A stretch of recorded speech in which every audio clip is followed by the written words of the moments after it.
Hi everyone, Dr. Erin here, and I want to welcome you to day one of your 15-day detox kickstart that is kicking off today. And this is going to be the first of 15 toxicity coaching videos that you're going to be receiving over the next couple of weeks. And I want to start just by saying, I really appreciate your commitment to your health. Toxicity is obviously it's related to essential number 5 of the 5 essentials of maximized living, and that is to minimize our exposure to toxins and to minimize toxic accumulation within our bodies, within our cells. And so we, at the toxicity workshop, we talked about the 3 ways to effectively detoxify. The first being identifying sources of the toxins. The second being replacing those sources with healthier alternatives in terms of what we're using every single day. And finally, actually detoxifying from accumulated toxins. So today we're really going to be focusing on identifying those sources that you're exposed to on a daily basis, and the list is endless. There's no way that we're going to avoid toxins completely, but we want to start with the things that we use the most. Start by identifying the most toxic sources that we're exposed to on a daily basis and replacing those. So what I'd like to start with today, I'd like to start by talking about toothpaste.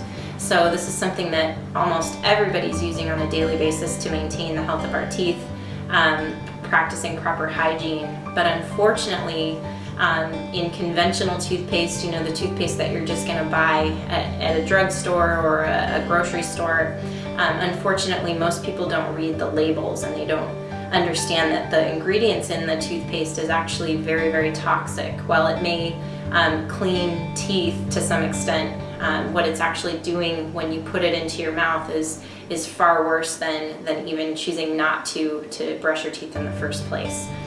One of the main ingredients of conventional, I call it conventional toothpaste, toxic toothpaste, would be sodium lauryl sulfate.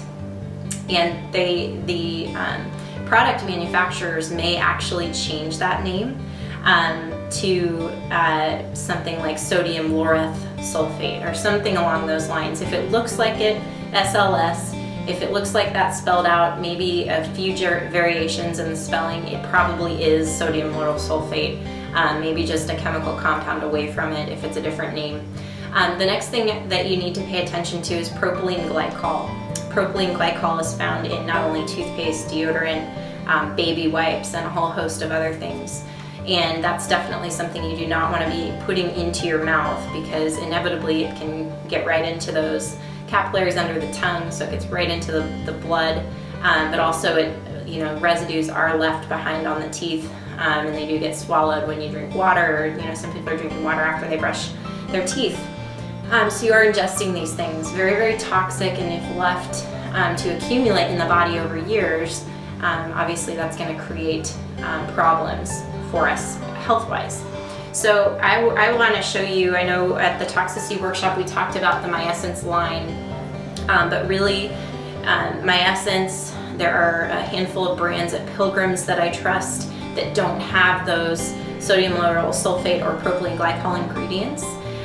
If you go to Pilgrims and let them know that you want to find a product that does not contain those harmful chemicals, you just let them know.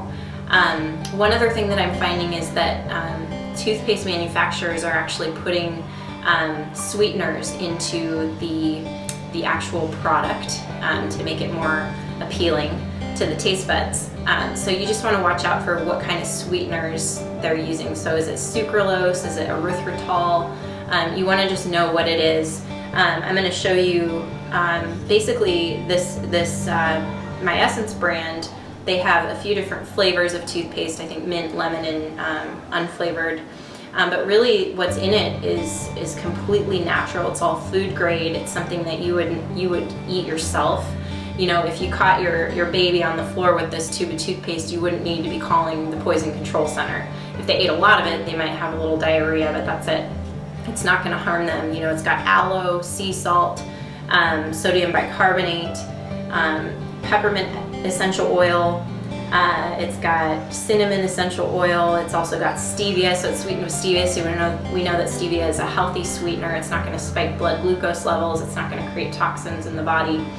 So this would be an example of a Dr. Erin approved toothpaste for daily use. One thing that you want to pay attention to, especially as a parent or a grandparent, is that kids, when they're using toothpaste at a really young age, they are the ones who need clean toothpaste more than anyone, because they're young and they've got a lifetime of exposure ahead of them, and their cells are not, their bodies are not fully formed yet. So toxic accumulation can get magnified in young children. So maybe you say, well, I can't afford to buy my whole family, clean toothpaste. Then I would say at least just get your kids started on it, because obviously that's going to be just that much more of their lifetime that they're exposed to toxins in the toothpaste. So that is my tip of the day for toxicity. If you have any questions regarding toothpaste, you can always feel free to email me at erin@maximizelivingsummit.com. And good luck, you guys. I know that you're going to do great with this 15-day detox. Take care.